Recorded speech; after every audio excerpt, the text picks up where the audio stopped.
ಉತ್ತರ ಕರ್ನಾಟಕ ನ್ಯೂಸ್, ಇದು ಕನ್ನಡದ ಉಸಿರು.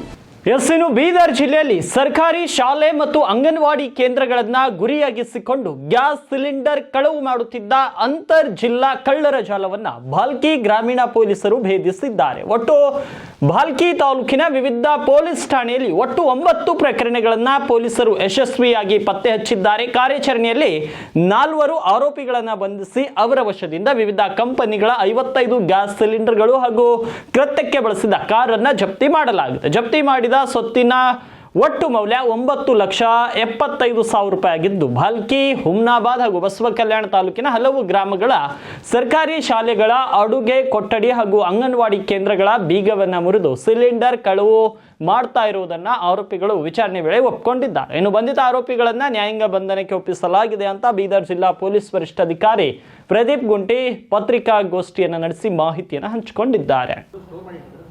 ಈ ಅಕ್ಯೂಸ್ಡ್ ಆ್ಯಕ್ಚುಲಿ ಒಂದು ಹೋಟೆಲ್ ನಡೆಸ್ತಾ ಇದ್ದಾನೆ.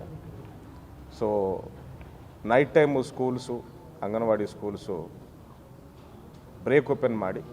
ಡೋರ್ಸ್ ಬ್ರೇಕ್ ಓಪನ್ ಮಾಡಿ ಸಿಲಿಂಡರ್ನ ಕದ್ದು ತನ್ನ ಹೋಟ್ಲಲ್ಲಿ ಇಟ್ಕೊಳ್ತಿದ್ದ. ಹೋಟೆಲಿಂದಲೇ ಡಿಸ್ಟ್ರಿಬ್ಯೂಟ್ ಮಾಡ್ತಿದ್ದ. ಸೊ ನೋಡುವವರು ಕೂಡ ಯಾರಿಗೆ ಕೂಡ ಅನುಮಾನ ಬಂದಿಲ್ಲ. ಸಿಲಿಂಡರ್ಸು ಹೋಟೆಲ್ಗೆ ಯೂಸ್ ಮಾಡ್ತಿದ್ದಾನೆ ಅನ್ನೋ ರೀತಿಯಲ್ಲಿ ಇಟ್ಟಿದ್ದಾರೆ. ಹೌದು. ಈಗ ಸಿಲಿಂಡರ್ ಕೊರತೆ ಶಾರ್ಟೇಜ್ ಆಗಿದೆ. ಅದನ್ನು ಆಪರ್ಚುನಿಟಿ ಅಂತ ಅಂದ್ಕೊಂಡು ಈ ರೀತಿ ಬ್ಲ್ಯಾಕ್ ಮಾರ್ಕೆಟಲ್ಲಿ ಸಿಲಿಂಡರ್ ಮಾರ್ಬೋದು ಅನ್ನೋ ನಿಟ್ಟಿನಲ್ಲಿ ಮಾಡ್ತಾ ಇದ್ದಾರೆ. ಹೌದು, ಕೇವಲ schools, anganwadis night time door break open ಮಾಡಿ ಸಿಲಿಂಡರ್ ಕದ್ದುತ್ತಿದ್ದ. ಈ ವ್ಯಕ್ತಿ ಮೇಲೆ ಈ ಹಿಂದೆ ಕೂಡ ಒಂದು ಕಳ್ಳತನ ಕೇಸಿತ್ತು. ಸೊ ಎಂಬೊಬಿ ಇದ್ದಾನೆ. ಬೇರೆ ಹೋಟೆಲ್ಸ್ಗೆ ಯಾರ್ಯಾರಿಗೆ ಡಿಮ್ಯಾಂಡ್ ಜಾಸ್ತಿ ಇದ್ದಾನೋ ಅವ್ರಿಗೆ ಸಪ್ಲೈ ಮಾಡ್ತಿದ್ದ. ಹೆಚ್ಚಿಗೆ ಹೋಟೆಲ್ಸ್ಗೆ ಡಿಸ್ಟ್ರಿಬ್ಯೂಟ್ ಮಾಡ್ತಿದ್ದ. 4 ಜನರ ಆರೋಪಿಗಳಿದ್ದಾರೆ. ಒಬ್ಬನ ಮೇಲೆ ಮಾತ್ರ ಕೇಸಸ್ ಇದೆ, ಮಿಕ್ಕಿದ್ದಿಬ್ಬರು ಡ್ರೈವರ್ಸು ಆಗಿದ್ದಾರೆ. ಅವ್ರ ಮೇಲೆ ಏನು ಕೇಸಸ್ ಇಲ್ಲ. ಒಬ್ಬನ ಮಾತ್ರ ಎಂಬೊಬಿ ಇದ್ದಾನೆ. ಸುಮಾರು 25 ಆಗಿದೆ. Okay, thank you. ಗಡಿ ಜಿಲ್ಲೆ ಬೀದರ್ನಲ್ಲಿ ಪ್ರಸ್ತುತ ವರ್ಷದ ಮುಂಗಾರು ಹಂಗಾಮಿನಲ್ಲಿ ಮಳೆಯ ಕೊರತೆ ಎದುರಾಗಿದ್ದು ಜಿಲ್ಲೆಯ ರೈತರು ಆತಂಕಕ್ಕೀಡಾಗಿದ್ದಾರೆ. ಕೂಡಲೇ ರಾಜ್ಯ ಸರ್ಕಾರ ಬೀದರ್ ಜಿಲ್ಲೆಯನ್ನ ಬರಪೀಡಿತ ಜಿಲ್ಲೆಯನ್ನಾಗಿ ಘೋಷಣೆ ಮಾಡಬೇಕು ಅಂತ ತಾಲೂಕು ಕನ್ನಡಪರ ಸಂಘಟನೆಗಳ ಪದಾಧಿಕಾರಿಗಳು ಒತ್ತಾಯಿಸಿದ್ದಾರೆ. ಈ ಕುರಿತು ನಗರದ ತಹಶೀಲ್ ಕಚೇರಿಯಲ್ಲಿ ಕನ್ನಡಪರ ಸಂಘಟನೆಯ ಹಿರಿಯ ಹೋರಾಟಗಾರ ಸಂಗಮೇಶ್ ಗುಮ್ಮೆ ನೇತೃತ್ವದಲ್ಲಿ ಮಂಗಳವಾರ ತಹಶೀಲ್ದಾರ್ ಮೂಲಕ ಮುಖ್ಯಮಂತ್ರಿಗಳಿಗೆ ಮನವಿ ಪತ್ರ ಸಲ್ಲಿಸಿದರು. ಇನ್ನು ಮುಂಗಾರು ಹಂಗಾಮಿನಲ್ಲಿ ಬಹುತೇಕ ರೈತರ ಜಮೀನಿನಲ್ಲಿ ಬಿತ್ತನೆಯಾದ ಸೋಯಾ, ಅವರೆ, ಹೆಸರು, ಕಡಲೆ, ತೊಗರೆ ಸೇರಿ ವಿವಿಧ ಬೆಳೆಗಳು ಮಳೆಯ ಕೊರತೆಯಿಂದ ಒಣಗುತ್ತಿವೆ. ಇದರಿಂದ ಸಾಲ ಸೋಲ ಮಾಡಿ ಬಿತ್ತನೆ ಮಾಡಿದ ರೈತರು ಸಂಕಷ್ಟಕ್ಕೆ ಸಿಲುಕಿದ್ದಾರೆ, ಆರ್ಥಿಕವಾಗಿ ತೊಂದರೆ ಅನುಭವಿಸುತ್ತಿದ್ದಾರೆ. ರಾಜ್ಯ ಸರ್ಕಾರ ಜಿಲ್ಲೆಯ ರೈತರ ಸಂಕಷ್ಟವನ್ನು ಗಂಭೀರವಾಗಿ ಪರಿಗಣಿಸಿ ಬೀದರ್ ಜಿಲ್ಲೆ ಬರಪೀಡಿತ ಪ್ರದೇಶವನ್ನಾಗಿ ಘೋಷಿಸಿ ಸೂಕ್ತ ಪರಿಹಾರ ವಿತರಿಸಿ ರೈತರ ನೆರವಿಗೆ ಧಾವಿಸಬೇಕು ಎಂದು ಮುಖ್ಯಮಂತ್ರಿಗಳಿಗೆ ಬರೆದ ಮನವಿ ಪತ್ರದಲ್ಲಿ ಒತ್ತಾಯಿಸಿದ್ದಾರೆ. ಇನ್ನು ಈ ಸಂದರ್ಭದಲ್ಲಿ ಕನ್ನಡಪರ ಸಂಘಟನೆಯ ಪ್ರಮುಖರಾದ ಮಾಳ್ ಸ್ವಂತಕ ವಾಘೆ, ಸಂಜೀವ್ ಕುಮಾರ್ ನವದಗಿ, ಸಂತೋಷ್ ಬಿಜಿ ಪಾಟೀಲ್, ಭದ್ರೇಶ್ ಸ್ವಾಮಿ, ಶಿವಕುಮಾರ ಸ್ವಾಮಿ, ಅಶೋಕ್ ಅಂಬಿಗಾರ್, ಓಂಕಾರ ಮಚ್ಕುರೆ, ಆದಿಲ್ ಸೈಯದ್, ಸುರೇಶ್ ಕಾಂಬ್ಳೆ, ಸಂಗಮೇಶ್ ಮುರುಗೆ, ಸಂಜು ಲಂಜೇವಾಡ ಸೇರಿದಂತೆ ಅನೇಕರು ಉಪಸ್ಥಿತರಿದ್ದರು. ಮಾನ್ಯರೇ, ತಹಶೀಲ್ದಾರ್ ಮೂಲಕ ಮುಖ್ಯಮಂತ್ರಿಗಳಿಗೆ ವಿಷಯ ಬೀದರ್ ಬರಪೀಡಿತ ಜಿಲ್ಲೆಯನ್ನಾಗಿ ಘೋಷಿಸಲು ಆಗ್ರಹ. ಮಾನ್ಯರೇ, ಈ ಮೇಲ್ಕಂಡ ವಿಷಯಕ್ಕೆ ಸಂಬಂಧಿಸಿದಂತೆ ತಮ್ಮಲ್ಲಿ ಮನವಿ ಮಾಡಿಕೊಳ್ಳುವುದಾದರೆ, ಗಡಿ ಜಿಲ್ಲೆ ಬೀದರ್ನಲ್ಲಿ ಈ ಬಾರಿಯೂ ಮುಂಗಾರು ಮಳೆ ಸಂಪೂರ್ಣ ಕೈಕೊಟ್ಟಿದೆ. ಇದರಿಂದ ಬೀದರ್ ರೈತಾಪಿ ವರ್ಗ ಮತ್ತು ಸಂಕಷ್ಟಕ್ಕೆ ಸಿಲುಕಿದೆ. ಮಳೆಯ ಕೊರತೆಯಿಂದ ರೈತರು ಬಿತ್ತನೆ ಮಾಡಿರುವ ಸೋಯಾ, ಅವರೆ, ಹೆಸರು, ಉದ್ದು, ತೊಗರಿ ಬೆಳೆಗಳು ನೆಲಕಚ್ಚಿ ಹೋಗಿವೆ. ಇದರಿಂದ ಸಾಲ ಸೋಲ ಮಾಡಿ ಬಿತ್ತನೆ ಮಾಡಿದ ರೈತರು ಆರ್ಥಿಕವಾಗಿ ತೊಂದರೆ ಅನುಭವಿಸುತ್ತಿದ್ದಾರೆ. ಕೂಡಲೇ ಜಿಲ್ಲೆಯ ಅನ್ನದಾತ ಸಮಸ್ಯೆಗಳನ್ನು ಗಂಭೀರವಾಗಿ ಪರಿಗಣಿಸಿ ಬೀದರ್ ಜಿಲ್ಲೆಯನ್ನು ಬರಪೀಡಿತ ಜಿಲ್ಲೆಯನ್ನಾಗಿ ಘೋಷಿಸಬೇಕು. ಈ ಸಂಪರ್ಕವಾಗಿ ಪರಿಹಾರ ಒದಗಿಸಿ ಜಿಲ್ಲೆಯ ರೈತರ ನೆರವಿಗೆ ಧಾವಿಸಬೇಕು ಎಂದು ರಾಜ್ಯ ಮುಖ್ಯಮಂತ್ರಿಗೆ ಬರೆದ ಮನವಿಯಲ್ಲಿ ಪತ್ರ ಒತ್ತಾಯಿಸುತ್ತೇನೆ.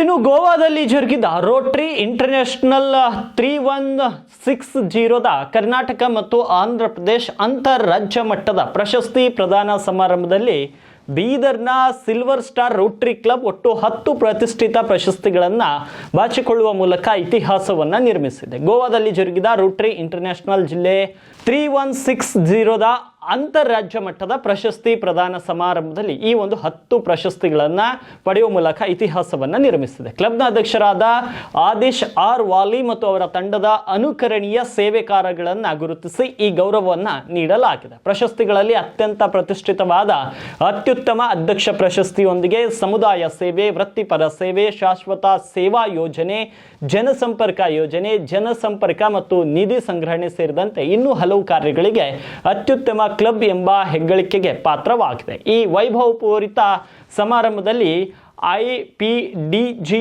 MK Ravinder, DG Keshav Reddy, PDG Madhuprasad, Raghu Krishnamurthy, Ravi Mulge, Haushetty Patil, doctor Rajneesh Wali, Anjana Wali, Manish Sindhol, Naveen Goyal, Bhavesh Patel, Ganesh Patel ಹಾಗೂ Harshad Patel ಉಪಸ್ಥಿತರಿದ್ದು ವಿಜೇತರನ್ನ ಅಭಿನಂದಿಸಿದ್ರು.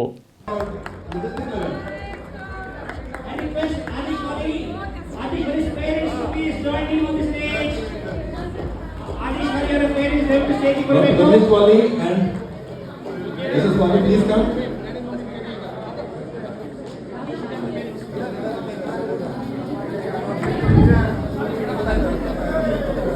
Proud parents of Adish Wali to join Adish Wali, who has bagged the Best President Award at the district level.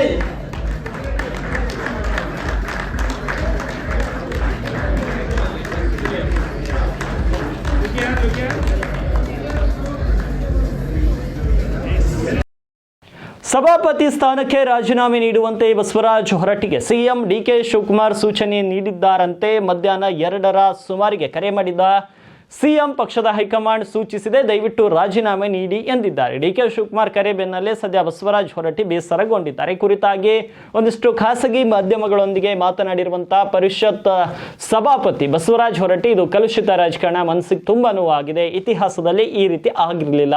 ಪಕ್ಷದ ಲೆಟರ್ ಹೆಡ್ನಲ್ಲಿ ಎಂದೂ ಈ ರೀತಿ ಆಯ್ಕೆ ಆಗಿರಲಿಲ್ಲ. ಸಭಾಪತಿ, ಸಭಾಧ್ಯಕ್ಷರ ಸ್ಥಾನ ಸಂವಿಧಾನಿಕ ಹುದ್ದೆ. ನನಗೆ ನೋಟಿಸ್ ಕೊಡಲಿ, ಉತ್ತರ ಕೊಡ್ತೇನೆ. ರಾಜಕಾರಣದಲ್ಲಿ ಒಂದು ಕಪ್ಪು ಚುಕ್ಕೆನೂ ಇಲ್ಲ. ಯಾವ ಕಾರಣಕ್ಕೆ ರಾಜೀನಾಮೆ ಕೇಳಿದ್ರು ಎನ್ನುವುದು ಮುಖ್ಯ ಎಂದಿದ್ದಾರೆ. ಇನ್ನು ಸಿಎಂ DK ಶಿವಕುಮಾರ್ ಕರೆ ವಿಚಾರವಾಗಿ ಮಾತನಾಡಿದ ಅವರು, ಅರ್ಧ ಗಂಟೆ ಹಿಂದೆ ಸಿಎಂ ಕರೆ ಮಾಡಿದ್ರು, ಪಕ್ಷದಿಂದ ಆಯ್ಕೆ ಪ್ರಕ್ರಿಯೆ ಆಗಿದೆ, ತಾವು ರಾಜೀನಾಮೆ ನೀಡಿ ಅಂದ್ರು. ಸದನದಲ್ಲಿ ಅವಿಶ್ವಾಸ ನಿರ್ಣಯ ಮಂಡನೆ ಮಾಡಲಿ, ನಾನು ವಿಪಕ್ಷ ನಾಯಕರಾದ R ಅಶೋಕ್, ಛಲವಾದಿ ನಾರಾಯಣಸ್ವಾಮಿ ಜೊತೆಗೆ ತೀರ್ಮಾನ ಮಾಡ್ತೇನೆ ಎಂದಿದ್ದಾರೆ.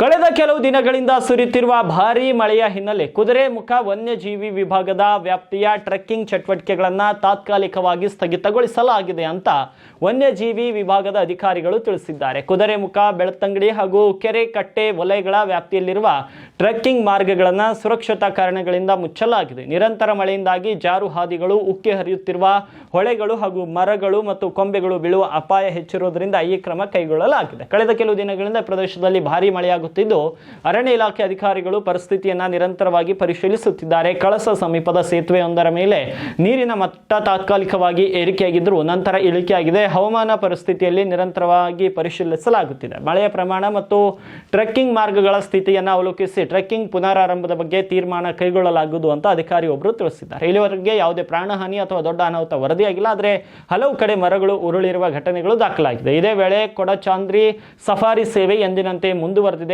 ಮಳೆಯ ತೀವ್ರತೆ ಮತ್ತು ಟ್ರೆಕ್ಕಿಂಗ್ ಮಾರ್ಗಗಳ ಸ್ಥಿತಿಯ ಬಗ್ಗೆ ವಲಯ ಮಟ್ಟದ ಅಧಿಕಾರಿಗಳ ವರದಿ ಆಧರಿಸಿ ಈ ಮುನ್ನೆಚ್ಚರಿಕಾ ಕ್ರಮ ಕೈಗೊಳ್ಳಲಾಗಿದೆ. ಇನ್ನು ಚೆಕ್ ಪೋಸ್ಟ್ಗಳು ಮತ್ತು ಅರಣ್ಯ ಶಿಬಿರಗಳಲ್ಲಿ ಸಿಬ್ಬಂದಿ ನಿಯೋಜಿಸಲಾಗಿದ್ದು ಉರುಳಿದ ಮರಗಳನ್ನು ತೆರವುಗೊಳಿಸುವ ಕಾರ್ಯ ನಡೆಯುತ್ತಿದೆ. ಮಳೆಗಾಲದಲ್ಲಿ ಇಂತಹ ಮುನ್ನೆಚ್ಚರಿಕಾ ಕ್ರಮಗಳು ಸಾಮಾನ್ಯವಾಗಿದ್ದು ಹವಾಮಾನ ಪರಿಸ್ಥಿತಿ ಸುಧಾರಿಸಿದ ಬಳಿಕ ಟ್ರೆಕ್ಕಿಂಗ್ ಮಾರ್ಗಗಳನ್ನು ಮತ್ತೆ ತೆರೆಯಲಾಗುವುದು ಅಂತ ಅರಣ್ಯ ಇಲಾಖೆ ತಿಳಿಸಿದೆ.